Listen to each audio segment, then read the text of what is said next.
Hello, thank you for joining me. These videos are for August 2022 using a sidereal zodiac for both ascendants and moon signs. So I'm just going to talk a little bit about the months generally speaking and see what's happening in the month of August 2022.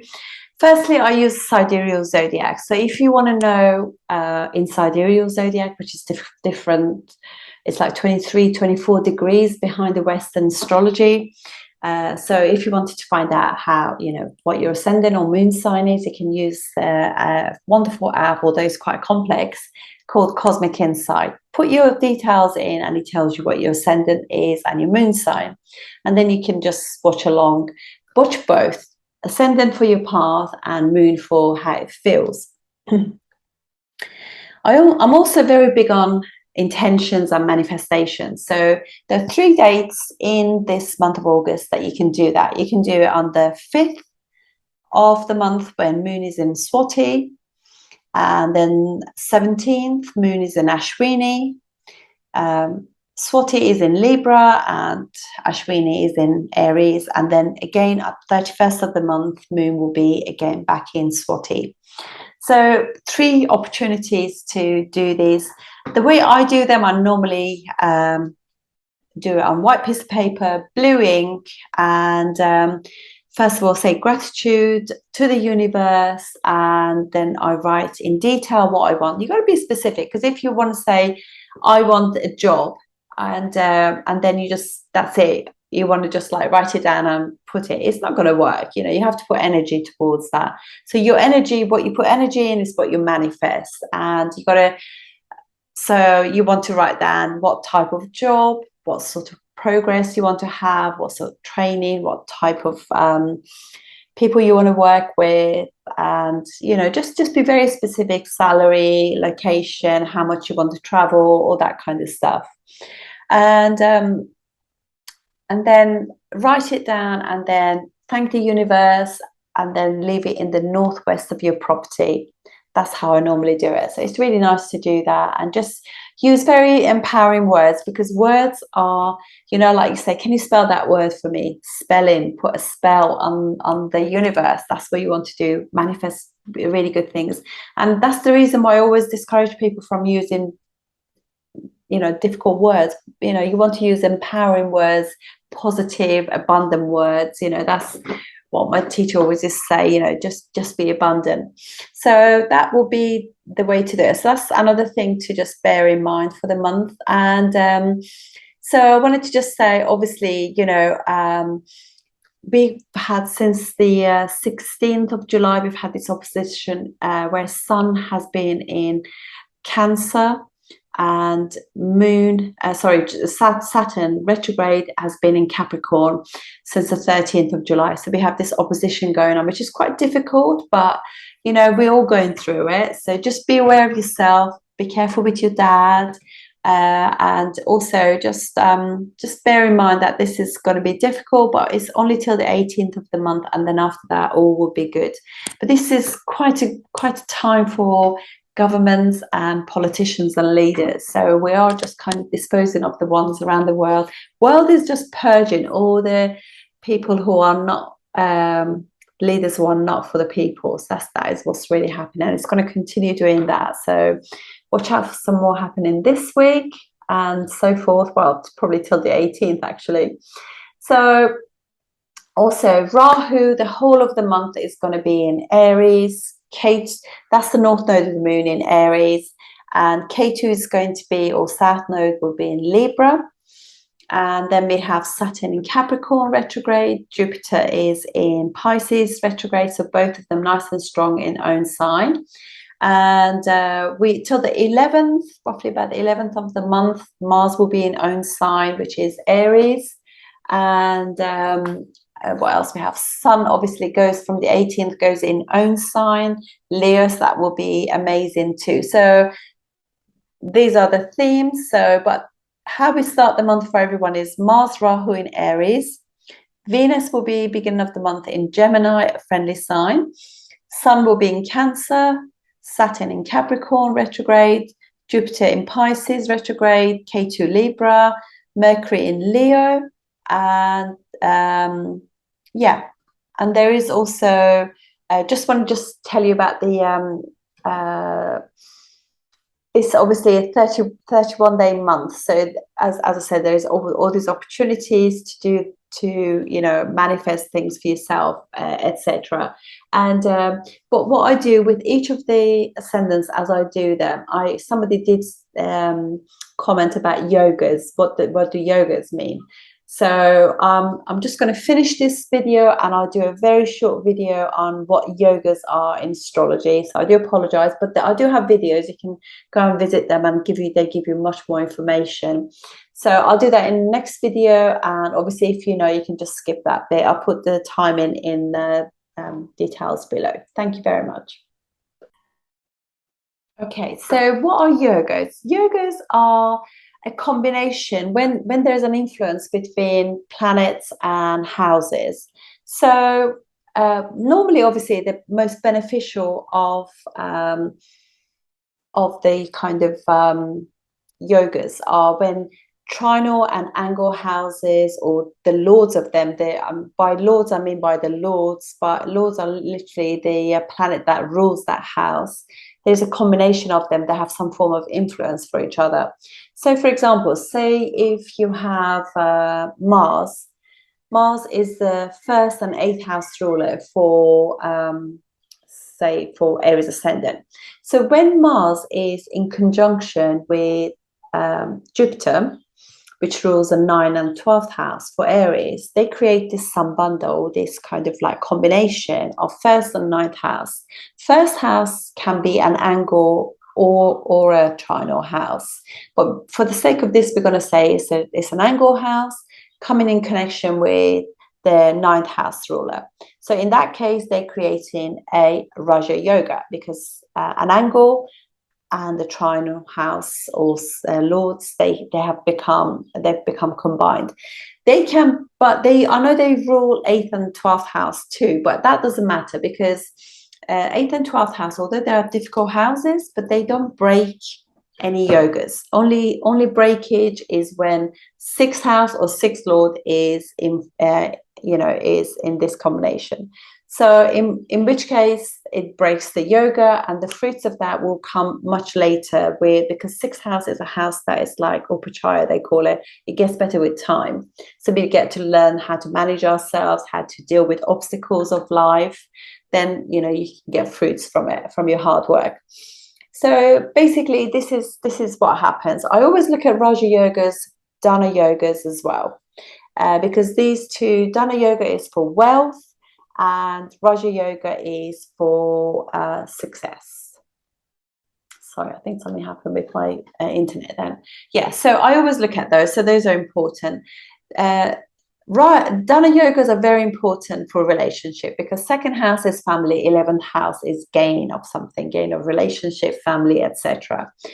And so trinal houses are 1st, 5th, and 9th houses. Angles are 1st, 4th, 7th, and 10th. So these are obviously very important auspicious houses, and any planets that rules them also becomes an auspicious planet, unless if they rule the 6th house, in which case the combination will not get many fruits. So and if you're lucky, that happens in your D1, which is your natal chart, or your D9, which is in astrology. Vedic astrology is very important. That really confirms the actual strength of all your planets. So if they repeat in that, then it means they're very, very successful yogas. And if they repeat in your D10, which is your career chart, then yes, fantastic. They continue those successes into that as well. So this is what I mean. But please look at my yoga. I have Raja Yoga and Dana Yoga videos. I sometimes also say Mahapurush Yoga. Mahapurush again is elevation, success, and accomplishment yoga as well. This is when a planet is a good planet for the ascendant. Say, for example, for Taurus Ascendant, what happens is like Saturn rules their 9th and 10th house. So on its own, because it rules an angle and also a trinal house, 9th house and 10th house, if it goes in any house, it's going to, apart from the 6th house, or becomes involved with Venus, because Venus rules their 6th house. Then if it doesn't has a combination with them, but if it goes in any other house, Saturn on its own can create Raja Yoga for them. But if it's in their if Saturn happens to be in their in Aquarius, it will create what is called a Sasha Yoga for them, Mahapurush Sasha Yoga. So this means of, again, elevation, accomplishment, etc. If for example, for Aries Ascendant, what happens if Jupiter is in their 4th house, which is Cancer, and it will be exalted, or if it is in their 9th house, which is their Sagittarius, then it creates a Hamsa Yoga, again, of success, because it's gone into, it's really strong. It's exalted, or in own sign. In that case, Venus, Mercury, Mars, Jupiter and Saturn can create these Mahapurush yogas. So please watch these videos about them so you can actually enhance your knowledge of these yogas. Thank you. Hello, this video is for Taurus Ascendant or Taurus Moon using the sidereal zodiac for the month of August 2022. Okay, let's have a look and see what the skies are showing us. You start with your ruler. Venus is first house ruler in the and sixth house ruler, sorry, in the 2nd house. So obviously you're all about family and being of service to your family, working maybe with females, and yeah, generally speaking, very much like you want to put your energies into your family. And so you also have Moon and Sun in an exchange. So 3rd house ruler is in the 4th house, 4th house ruler in the 3rd house. So it's like wanting to communicate with the family and friends, that kind of thing. Or you might just do some fun things like have friends over, cook for them. Moon is all about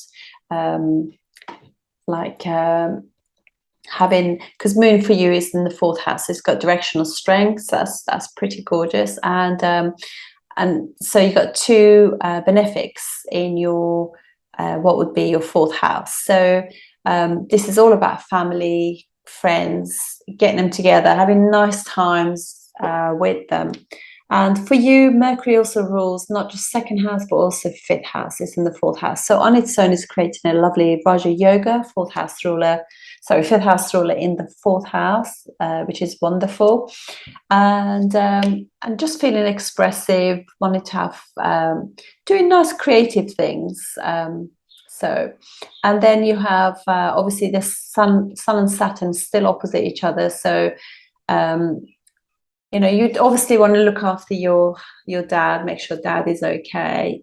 You could be getting a little bit of pressure from leaders or bosses and things, but definitely that Sun is under a lot of pressure because it's got Mars looking at it and Saturn. They're both first-class malefics, but Jupiter is also blessing it. But for you guys, Jupiter is not a really good planet because it's 8th house ruler. So I would really say just be aware of your dad, make sure all is well. And also for you, because Sun rules your 4th house. So it's, again, you want to just be aware of your mom as well.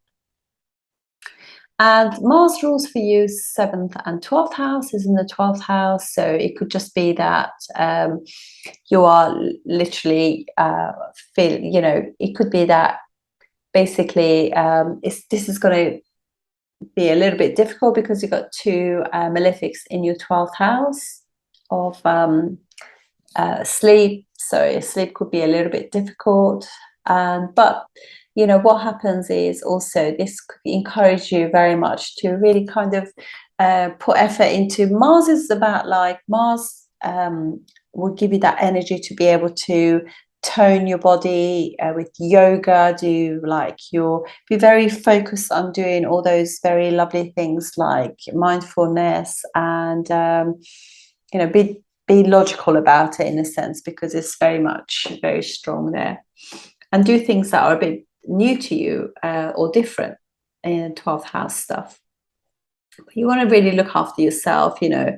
It also could be that some of your partner could be like not feeling great or anything like that, so but because Mars is in good condition, they can just fight through that. So, and or it could also be that you have found something secretive about your partner too, hopefully not a bad thing, so that could also be a feature there. But for you, Jupiter, because it's in transit, although it's not a really good planet for you, but Jupiter is in the 11th house, it's the 11th house ruler, so you will get a lot of, don't be passive about doing things with your friends. Go out and really enjoy that, because Pisces is also a very spiritual sign.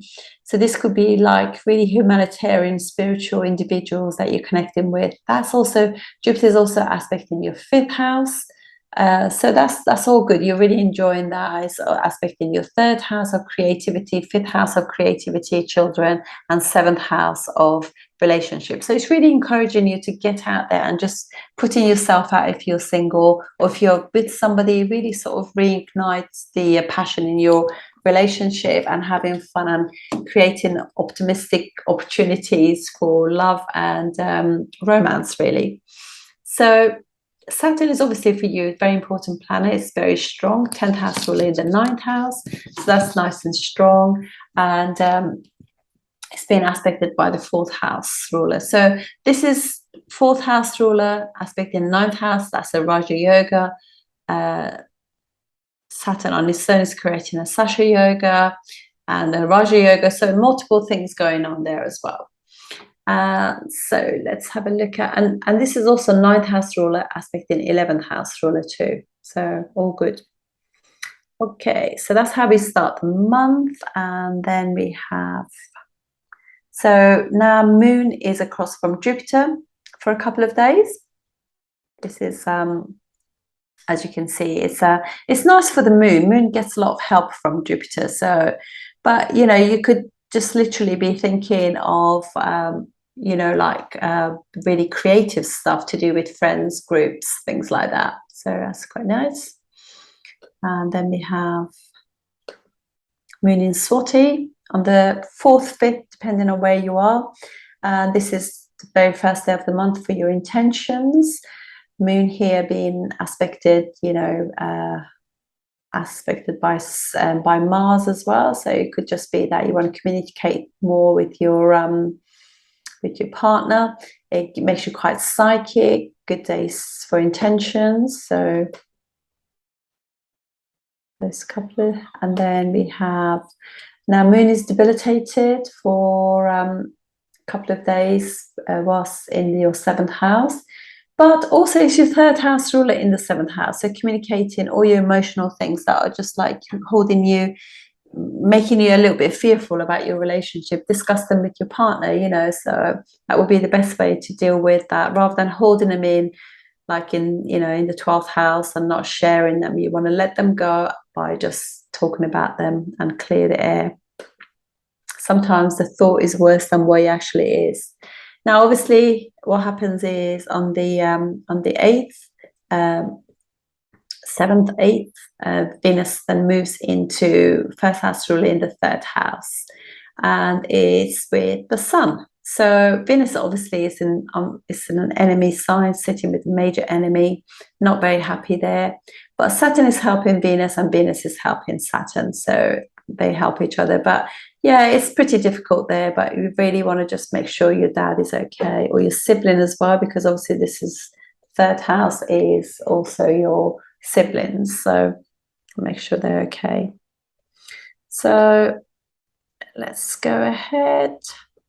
Mercury's still there on its own in Leo. Moon is in the 8th house there. It's technically not, it's kind of technically on officially and unofficially debilitated because it's in the 8th house, but it likes being in Jupiter signs. Okay, so now we've got a situation where a new moon is, sorry, a full moon is occurring on the 12th, where moon is with Saturn, 3rd and 9th house rulers, you know, together, and what we have 1st and 6th house and 4th house rulers together. So it's all about like travel, learning. It's about your siblings, about your friends. This is like your 3rd and 9th house is the axis that really your focus is going to be for the next couple of weeks, where you want to go traveling, have a bit of rest, learn new skills, connect with friends, connect with siblings. All of those things are very much on your mind, and also health of father or maybe health of mother or sibling, you know, this very much on your mind. Then we have moon opposite Mercury for a couple of days. We can overthink things, but then you also have 2 benefics in the 4th and 10th axis as well, so it works both ways really. But yeah, it's Mercury obviously happy there, but you know, moon doesn't do well in Mercury signs or opposite or in conjunction with Mercury. Too much thinking. Okay, so now we got 11th and the 3rd house ruler in the 11th house. So it's all about friends, fun, you know, just enjoyment, connecting with others and sharing ideas and things. That's really nice. And then you have both benefics aspect in your 5th house too. Lovely. Enjoy. And now this is one of the other days, 2nd day of the month, to actually put your intentions out. Moon in Ashwini, very nice. And this could occur just a little bit earlier, maybe on the end of 16th, and in some places will be on the 16th, but just check on the app Cosmic Insight for the correct times. You really don't want to put your intentions out before or after this. You know, moon has got to be in Ashwini for them to manifest. So now you have Moon, Rahu, both of them in your 12th house, and Moon doesn't do so well with Rahu, and also it could give you you could overthink things, because obviously Aries is a fast sign, impulsive, and Rahu is like also magnifies that, so overthinking things. So overthinking things about your mom, about your siblings, about your friends, and etc. Learning too much maybe, but you could also be learning something to do with the other dimensions or other dimension residents. So that could be a theme too.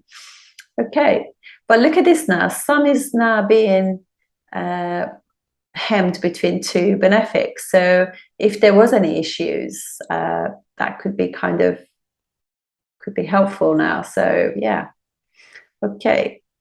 There's another thing that's going on as well that, maybe I didn't touch on this actually. I go back on the 11th, apologies for that. Mars goes in your 1st house. So 7th house ruler is in the 1st house. So it's a Raja Yoga. And also it could just be, if you're single, that gives you energy to actually put into relationships and other people, put energy into yourself. And so that's pretty good. And also it's aspecting 7th house, and so this is very good whether you're single or not single, because it puts passion into other people. So yeah, enjoy that. So that occurs on the 11th. Apologies for not saying that earlier.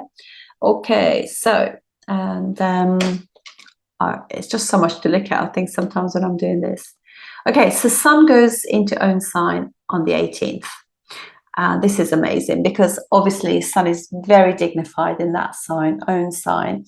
It's also being hemmed by 2 benefics now as well, so it's lovely. It is being also aspected by Mars, but Mars is friendly to the Sun, so hope, you know, and that's pretty not too bad. But yeah, so it's like, and Mercury is not combust, so wonderful. This brings 4th and 5th house ruler together, and so it's lovely. It's just feeling like, you know, as though if there was an issue with the mum, you know, or dad, it should actually start easing now. Okay. So, okay, so we now got an exalted moon, third house ruler in the first house, nice and exalted, sitting with Mars though. So just be careful with what you say to your siblings, you know, that kind of thing. But it should be okay though, and it could just be that you have good communications with them and with friends and having fun. So that could be having an exalted moon on your ascendant is always really good.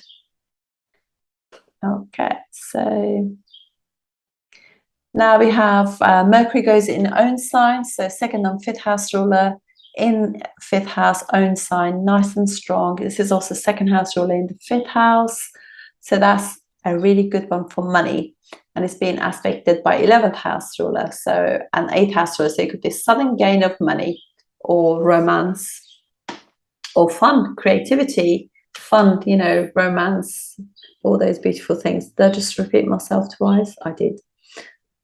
Okay, now ascending just change. Then we have moon in the second house on the 22nd. So let's keep going. Oh, what I didn't say actually, when moon was on your ascendant, there was an exchange between Venus and moon. So first house ruler in the third house ruler in the first house. So that's quite nice. Venus obviously is not a great planet for, even though it rules this sign, it's this ascendant, it's not a great planet because it rules sixth house. So, but it is what it is. And okay. So we have this situation now where we got Venus and moon. Moon is strong in own sign. Venus is there. So Venus obviously could be that the siblings or mum is not well. So some words, some beautiful words of Venus and moon, just like, you know, contact them, make sure they're okay. Also, Jupiter is aspecting the third house too. Which is helping that situation. I think Jupiter in transit for you guys is better than it is, you know, as a rule, as a planet for you. Okay, so Sun is still enjoying having all these benefic planets looking after it, so that's pretty good. And now we got moon in the fourth house. Moon has got directional strength, and this is the new moon now in Maga. So this is all about your lineage, your family, your mum and dad, and everything. You're really thinking, you know, some people might be thinking like about like their home environment, about like connecting, you know, just what makes you secure, what makes you happy. This is going to be the next couple of weeks where you want to just have that access of fourth and 10th house thing, and you know, Sun is energizing the 10th house of career. Moon has got directional strength in the fourth house, but this new moon is all about home. It's all about like mum and dad, about like your siblings, your really close friends, skills you want to learn, things you want to do to your home. Maybe you want to move home because this third house ruler also in the fourth house. So it just means that you could be thinking about moving. Then again, Sun is being hemmed again by all these wonderful benefics. And then moon goes into the fifth house, so very creative time for you. Sorry, just... And yeah, so very creative, think very it's very expressive time as well, so that's pretty nice. Then we're going to go to the 31st, and that's the last day of the month, and still very much to do with the third time you can put your intentions out. Now I just want to point out, now Venus is now in the fourth house with the Sun, so this will be like Venus has got directional strength in the fourth house. It's an enemy sign, but it's got directional strength, so that's good. It works quite well. But this could be like, if you meet somebody during this time, it could just be that you could be what it is, it's just like they they could pick faults with them for very minute things. So just give people, you know, if you're single, give them a chance, get to know them, and then form an opinion about it. So I'm just, yeah, just saying that, you know, sometimes it does help if you're just like, because, you know, Jupiter is aspect in your fifth house, and fifth house rule is aspect in Jupiter. So it wants to, you know, Jupiter wants to bless you with a relationship. So you might just see the whole person rather than just one thing that you want to pick at. But yeah, but also remember that sixth house rule is also sitting in your fourth house. So be aware of your mum. Make sure you visit or, you know, chat with them regularly to make sure they're okay. But this is pretty much how we live the month for you. So have a good month. But look at that, Jupiter is strong, Saturn is strong, Sun is strong, Mercury is strong. So pretty good. Good month. So anyway, look after yourself, and I'll see you next month. Thank you.